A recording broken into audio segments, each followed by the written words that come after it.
what was funny was of all the complications I thought it would be to bring Ahsoka to live action, I thought, well, that's going to be challenging. I'm going to have to really help Rosario.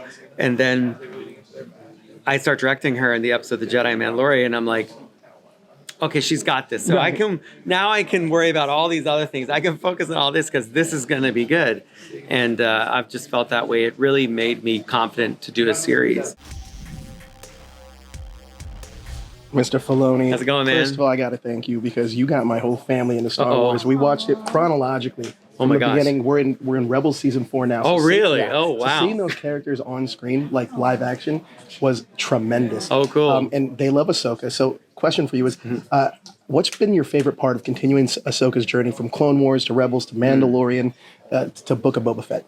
It's a very unique thing, her journey, because, when I started out, the character was 14 years old, roughly. I try not to actually nail down exact years and things to keep things a bit open, but it's a special experience to watch this character grow, and it kind of, in a lot of ways, mirrors my own growth as a filmmaker and my ability to tell stories. It's when I started, I had so much to learn. I still look back and can't believe sometimes that George, stuck it out with me. He must have thought, this guy, he really's got a long way to go. But, he put in a lot of time and did a lot of Jedi training.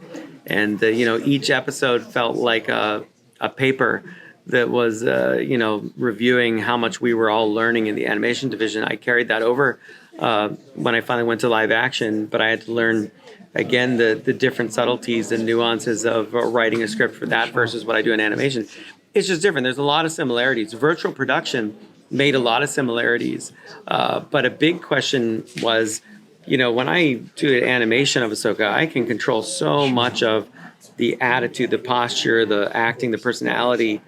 Ashley Eckstein, of course, with the wonderful voice, and our collaboration over years is something so special. But I had to then take this and, really go outside my comfort zone and put the character in live action. The biggest question is, who is going to portray this character? That is no small thing. In fact, it's probably the most important thing. And luckily, through different discussions and things, Rosario really rose to the top. And when I met her, I was like, there's no doubt to me that she's going to be this person. And it's a fascinating thing when you walk on set, because she's there so early, right? When I show up, she's already Ahsoka. So I'm just in the Via Village and I'm talking to Ahsoka, and then we go on set and we're in the Star Wars galaxy, and then we go back off. But she's Ahsoka, because by the time I leave, she's still getting off. So it's a very bizarre thing, but you learn this trust that this person's going to take and embody this, and she really does. And so what was funny was, of all the complications I thought it would be to bring Ahsoka to live action, I thought, well, that's going to be challenging. I'm going to have to really help Rosario. And then I start directing her in the episode The Jedi and Mandalorian, and I'm like, okay, she's got this. So I can worry about all these other things. I can focus on all this because this is going to be good. And I've just felt that way. It really made me confident to do a series. And, who knows where that goes now. Look, I was on stage when Kathleen and John had those tremendous things to say about you. So congratulations Thanks on this so film, much. man. One thing I got to ask you is, though, is this a culmination of Book of Boba Fett and Mandalorian television series kind of converging in this film? And what challenges does the New Republic face in this film? Oh, I think you know. I think a lot will become clear.